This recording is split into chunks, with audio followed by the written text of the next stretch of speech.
The same thing I spoke on yesterday is the same thing I'll speak on today.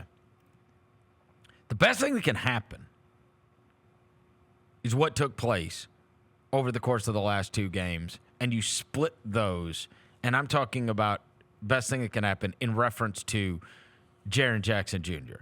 The best thing that can happen is that happens now.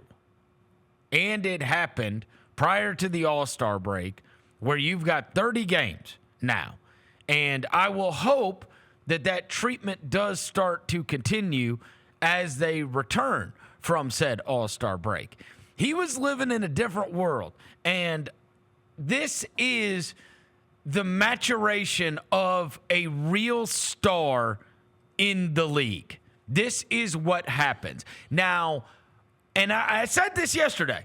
I said, look, it was disappointing what happened with Jaren. He's throwing the ball all over the place. It's on the touch. They're doubling him against Phoenix. But what I'm telling you is this is the best possible thing that can happen to him. And what I hope is that was not a one-off. Because what's going to happen is the worst thing that can happen is you get into the highest leverage situations and then you don't know how to deal with it. And you don't have time to figure out how to deal with it. It takes reps, a lot of them, in order to figure out, here's what I do. Here's my decision tree on this stuff. Because there has been no decision tree. It's get ball, mismatch, score ball. He can score on the small guys. He can score on the big guys. He can score on anyone. But now he's seeing 2. Now he's seeing 3. And what happened a few years ago was when the Grizzlies played in the playoffs, and this is what I talked about with Morant. So everybody's like, what's wrong with Morant? Oh, is he hurt? This is the Minnesota series. It's like, no, bro, there's nothing wrong with him. He's seeing they're not going to allow this anymore. If they're going to play him straight up with a little guard, he's going to go crazy. And he did. He had like 40-something points, 50-something points. Golden State tried to play him straight up, and until he got hurt, he was cooking them. It's like, you have a decision to make. What are we dedicating to this guy? So Minnesota, who has routinely had the best game plans, says, we are going to dedicate one of our long wings. We're going to bury our whoever, Conley or whoever's playing point guard for us. We're going to put him over somebody else, right? We'll let him guard the small forward or whoever the hell it is, right? What we're going to do here is we're going to take one of these long wings. We're going to take an Edwards. We're going to take a McDaniels. We're going to take it to whoever. And then every time they kind of try to come set that high screen, like every time, there is no corner to turn. He's seeing 2 no matter what. He's seeing 2 every time.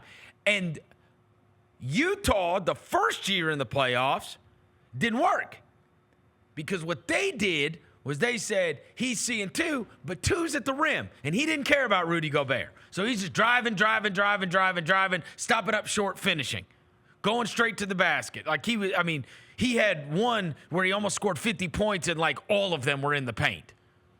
And so what Minnesota did and what New York has done and some other teams have done is what they say is we're going to have you guard, we're going to guard you with a wing. And now that corner you turn, bro, we're standing at the free throw line. Like, you don't get to come all the way to the basket because you can finish with both hands and you're acrobatic and you can take the bump and finish, or you might just yam on somebody. So what they do is they make you see the second person high. We're not letting you get to that. So the more people take away Jaren's left, the more people run 2 guys at him and make him make a decision, the better this is going to be, because I'm telling you, I've seen this happen. And then you get to the playoffs and it's like, the great ones figure it out. And then, as you see with so many, and this is what happens to a lot of rookies, now there are so many rookies that get on the court that what I'm finding is a lot of people go, well, what's going on with their, sophomore slumps, is what they say. Sophomore slumps. Because it really was Morant's 3rd year that he took off. Yeah. Because guess what? Because your rookie year, you get to go through it completely. You get to play. And there's really not a book on you. So you just get to play it out. And there's really not a book on you.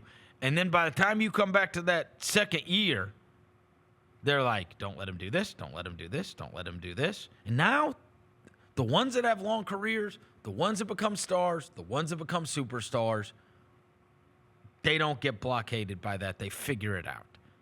Oh, you're doing that? I'm doing this, right? And so we have seen this maturation of Jaren where it's gone from really good NBA player, an elite level defender, to star level offensive player. And now that next ascension is to a totally different class. That is all NBA, all world, superstar level stuff. If you can deal with that, because the great players, the best players, that's what they have to deal with. And he has never been treated like that until recently. And now he's being treated like that. They say, you know what, man, we're taking you out. And then these other guys, because what you saw in the Phoenix game was now it starts to free up Morant.